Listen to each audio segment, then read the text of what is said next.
Well, we turn now to the pedophiles. And a different not Les Moonves, Les Wexner, the richest man in Ohio. He testified behind closed doors inside his New Albany, Ohio estate before the House Oversight Committee investigating Jeffrey Epstein. Wexner, 88 years old, after his aunt lent him $5,000 in 1963, Wexner went on to create a sprawling network of clothing and lifestyle brands and stores that left him with an estimated $8.1 billion in the bank. Hundreds of millions, possibly $1 billion of his fortune ended up in Jeffrey Epstein's portfolio. Jim Comer, the Republican chairman of the House Oversight Committee, didn't make the trip to Ohio. He instead said he had much needed oral surgery. Oral surgery, is that what they're calling it these days? Comer needed to have Donald Trump's ass removed from his tongue, so he couldn't show up for the testimony. No Republicans showed up for Les Wexner in Ohio. Kind of strange, since they promised to get to the bottom of who financed Jeffrey Epstein, but only the Democrats were interested in what Les Wexner had to say. Here is ranking member of the House Oversight Committee, Robert Garcia, during a break in the testimony of Les Wexner. Here is Robert Garcia talking to reporters. We're here because we want to talk to anyone that has information about Jeffrey Epstein and Ghislaine Maxwell's crime, abuse, and trafficking of women and girls. There is no single person that was more involved in providing Jeffrey Epstein with the financial support to commit his crimes than Les Wexner. That is already, as we all know, in the public record. You would think the Republicans would have shown up to ask Les Wexner questions. More from ranking member of the House Oversight Committee, Robert Garcia. And we should be very clear that there would be no Epstein Island, there'd be no Epstein plane, there'd be no money to traffic women and girls. Mr. Epstein would not be the wealthy man he was without the support of Les Wexner. And not one Republican showed up for his testimony. During his testimony, Les Wexner didn't plead the fifth. Instead, he called Jeffrey Epstein a world-class con man. Wexner told the committee, quote, "I was naive, foolish, and gullible to put any trust in Jeffrey Epstein." Wexner told the committee, quote, "He was a con man, and while I was conned, I have done nothing wrong and have nothing to hide." Wexner testified under oath that he never witnessed or had any knowledge of Epstein's illegal exploitation of minors. Well, all exploitation of minors is illegal. Wexner said under oath he participated in none of it and was not a co-conspirator. More on that in a second. Wexner told the House Oversight Committee on Wednesday he never saw Epstein in the company of a minor. Nobody ever told him or suggested to him that Epstein was trafficking girls. Wexner said under oath, quote, "I was never on his airplane."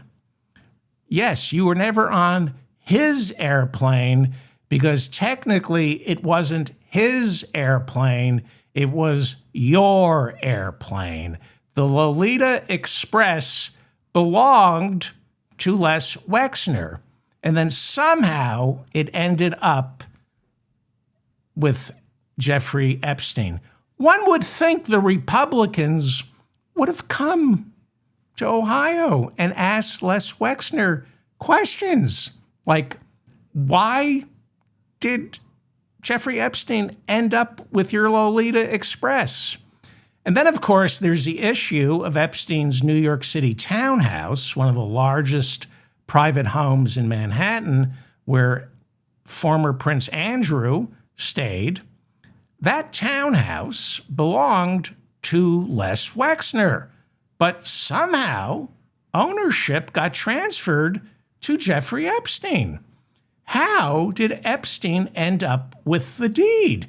You would think Jim Comer, chairman of the House Oversight Committee, tasked with getting to the bottom of the Epstein story, would want to ask Les Wexner some questions.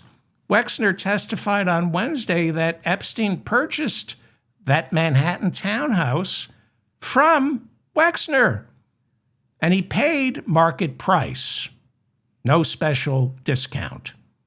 Let's see the financials. Show us the financials.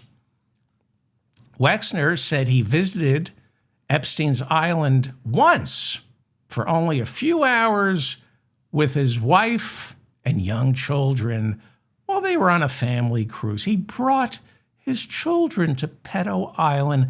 I wonder if they ran into Howard Lutnick and his idiot kids while they were visiting Pedo Island. Wexner testified that he didn't engage in any untoward activity with Epstein. He said, "I've never cheated on my Abigail," that's his wife, of the past 33 years. That's Abigail in the middle, sitting between her husband and Jeffrey Epstein. Who's the third wheel in this picture? An undated letter found in the FBI files that Epstein drafted.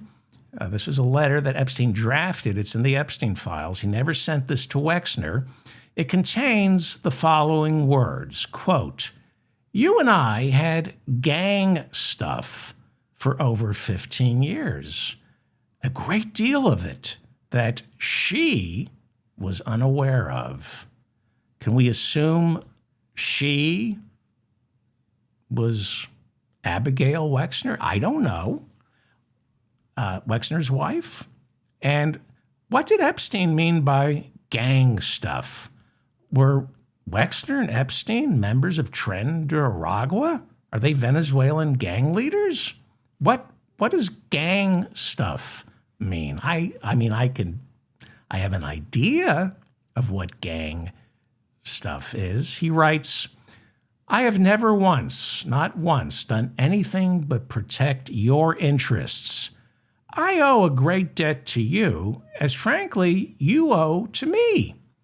I had no intention of divulging any confidence of ours, no matter what accusations she made, and she made quite a few," unquote.